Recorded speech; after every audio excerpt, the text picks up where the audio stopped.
movie version. The movie version. No, I didn't know Yeah, there that was a wasn't very movie. good Bob either. Hoskins was Mario, John Leguizamo was Luigi, and Dennis Hopper was the King. Bob Hoskins.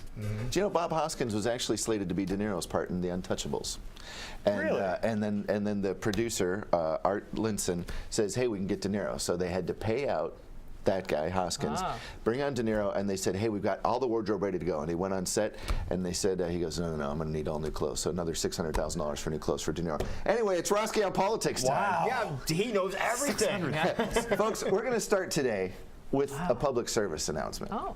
If someone invites you to have a skull crusher at Fong's at 1 in the morning, the drink lives up to its name. Skull Crusher. Skull Crusher. Have you had this called the Skull Crusher? No. I've heard of it, haven't had it. It comes in, A skull. thank you, comes in a skull with some straws. Right. And it tastes like a watermelon Jolly Rancher. Really? And then somewhere during the night, someone shows up at your house and hits you with a hammer. Oh, Okay, that's the effect. part of the process. So that's what happened. So anyway, this week, let's talk about Oh, some you were politics. working hard last night.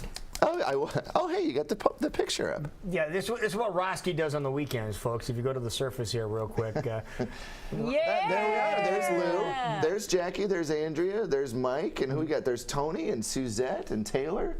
Everybody making their way in there. How about that? So that was KCW. at the ball yard. That was ball game night. Yeah, That was so I much know. fun. You guys are You're a party machine, it sounds like, yeah.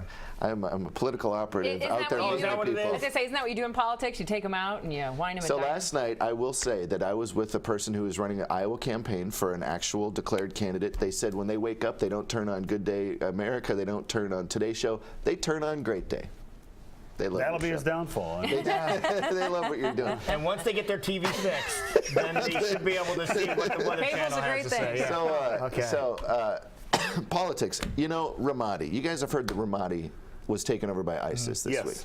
Do you know how big the city of Ramadi is? I'm afraid to find out. In '94, the census came out. It was 194,000 people in 1994. Since then, there was 2004 census, about 450,000. Now, if you go to the Google, Des Moines proper is 208,000. So, could you imagine if the city of Des Moines was taken over by ruffians? Who had, and we had spent a lot of lives getting that city. That is a very sad part of this. Yeah.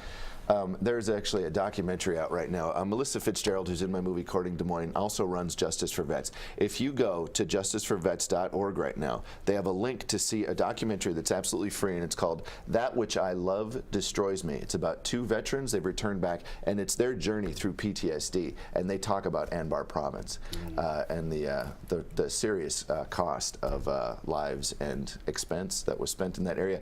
And now we're talking about an Iranian Sunni militia are now battling back ISIS. Now, Iraqi forces, according to Ash Carter, who's our Secretary of Defense, the Iraqi forces outnumbered ISIS 7-1. And Iraqis retreated. Now they're going back in. Joe Biden went and cleaned that up. He said, hey, we didn't quite mean it like that. We're sorry we're, talked down about your military. But now you've got Iranian militia. I'm sorry, I misspoke earlier. Iranian militia is in there. And the deal is the American government is like, hey, we're going to keep doing the airstrikes, but you've got to pull back the Iranian militia. And the Iranian militia, there's a New York Times article came out yesterday. It's fascinating. They interviewed some of the Iranian militia, and they're like, we're not going anywhere. We're actually winning this battle for you guys. But the way America sees it is, it's going to be another power vacuum. If the Iranian militia kicks out ISIS, then they're going to say, thank you so much. Now we have Ramadi. Right. Oh, it's a quagmire. Right. When I was running for Congress, I was given a big interview, and a friend of mine shows up and he goes, well, Brent, you're running for Congress. What do you think about this Ukraine thing? What I realize now, a good answer is, it's a mess. The Middle East is a mess. John Kerry doesn't know what to do. He's got an entire State Department. They didn't know what to do. Anyway. Back to our show. Back to Roske on Now, what are we politics. really talking about today? Last week, if you watched on Sunday, you saw a little piece from the Lincoln dinner. A bunch of Republicans were fun and chatted on camera. We've got 2 more that haven't been shown yet. Dr. Ben Carson and Carly Fiorina. Let's take a look. So since I saw you last, you have now become an official candidate for president. Correct. How has that transition been in your life? Is it all encompassing? How has it been? It hasn't really changed things that much. Really? I mean, Really? I was already, all over the place. Yeah. 5 or 6 states a week. Yeah. So the main difference is that before I was a paid speaker, and now I'm not. Yeah. But you know, it hasn't changed anything that much. So because you were so politically active before this, you're just keeping it up, but now you're a candidate. Now I'm keeping it up, and it is fun. And there's a lot of people who are relieved now because they thought that I wouldn't actually run. They thought they listened to the people who said, oh, he's just trying to sell books. He's just trying to do this. He's not serious. Oh, did you get a lot of that? You're just trying to get your name out there? Yeah. Well, because people assume that you would have the same motives that they would have if they were doing something. So we're at the Lincoln dinner tonight. How was the crowd inside? What was the feedback during your speech? Very good. Yeah. Very warm and receptive.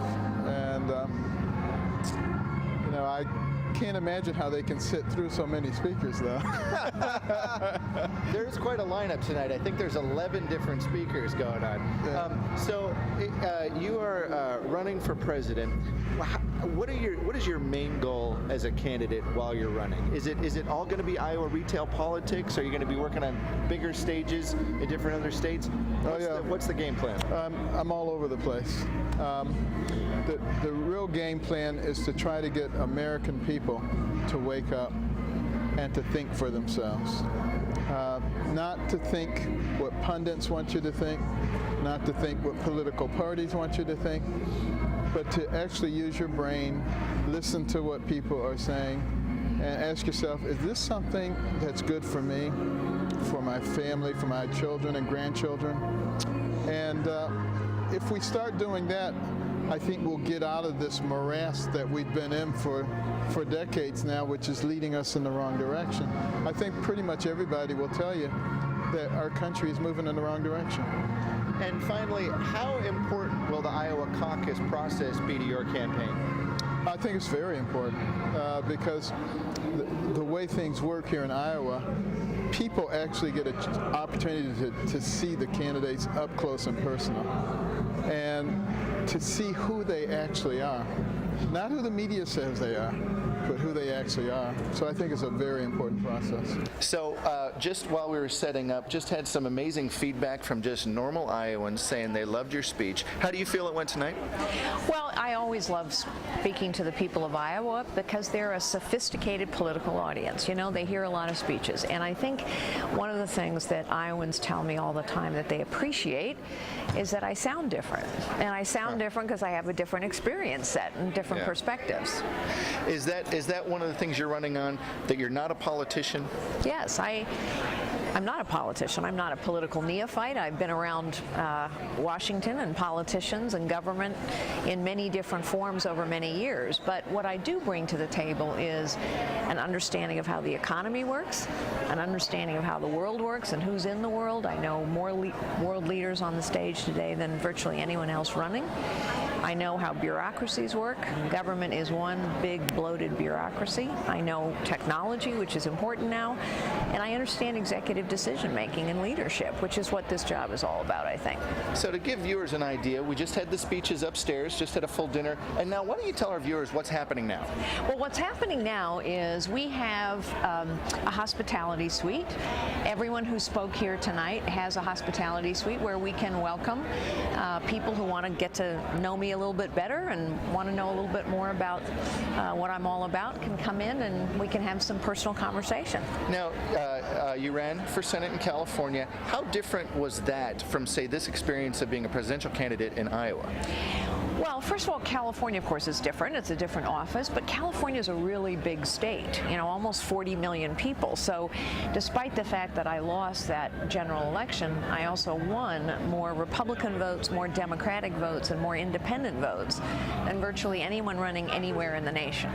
So it's different because California is a hard state to do retail politics in. Iowa is a place where people really want to get to know the candidate. They're not influenced by the polls or the ads or the pundits. They want to get to know the candidate, and so that's a great opportunity for someone like me because I'm not as well known as some of the other candidates.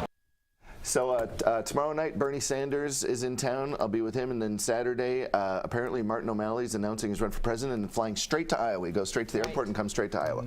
Thanks for watching Roske on Politics. That's all I got. Have a good program, man. Tell them they can watch. This Sunday, 11:30, you're going to see more of those. You're going to see Rick Perry and a bunch of other stuff. You're actually going to see a clip sent from Representative Alan Grayson about the Trans-Pacific deal. He sent it for the show. It's amazing. So 11:30 this channel. If you miss it, 12:30 on KDMI. There you go. Perfect. Good job, man. Yeah, that Be was good. great. It is 9:52. We'll be right back. Jackie's going to tell you all the great things happening in town today.